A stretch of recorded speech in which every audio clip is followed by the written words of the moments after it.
پچھلے زمانے کا ذکر ہے۔ کسی گاؤں میں ایک لوہار اور اس کا بیٹا رہتے تھے۔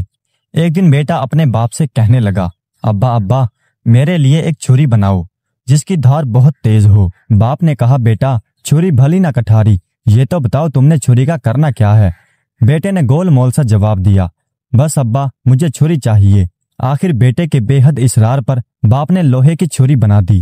جب بیٹے کے ہاتھ میں ہتھیار آ گیا تو وہ شیر ہو گیا۔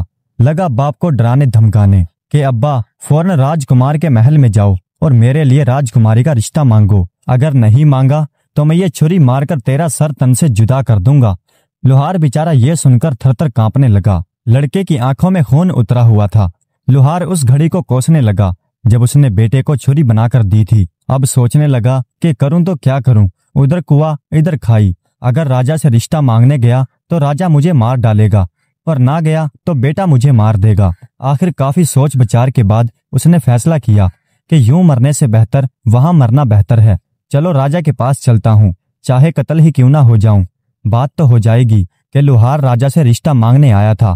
اپنے بیٹے کے ہاتھوں گم نامی کی موت مرنے سے بہتر ہے کہ راجا کے ہاتھوں عزت سے مشہور ہو کر مر جاؤں۔ ایک دن لوہار ہمت کر کے راجا کے پاس پہنچا اور وہاں جا کر اپنے بیٹے کے لیے راجکماری کا رشتہ مانگا۔ یہ سن کر راجا کے تن بدن میں آگ لگ گئی کہ کمی ہو کر میری بیٹی کا رشتہ مانگتا ہے۔ دل تو چاہا کہ ابھی جلاد کو حکم دے کر اس کا سر تن سے جدا کروا دوں، لیکن وزیر ذرا سمجھدار تھا۔ راجا کے کان میں سرگوشی کرتے ہوئے کہنے لگا، مہاراج اسے مروا دیا تو خام خواہ ہنسی مذاق ہوگی، لوگ بات کا بتنگڑ بنا دیں گے، ہم کس کس کا منہ بند کریں گے۔ عقل مندی یہی ہے کہ ہم کسی طرح سے اسے ٹال دیں، سانپ مرے اور لاٹھی بھی نہ ٹوٹے۔ ہم اس سے ایسا سوال کر ڈالتے ہیں کہ جس کا جواب یہ ساری زندگی بھی ڈھونڈ نہیں پائے گا۔ اگر گڑ دینے سے یہ مر جائے تو زہر کیوں دیجیے۔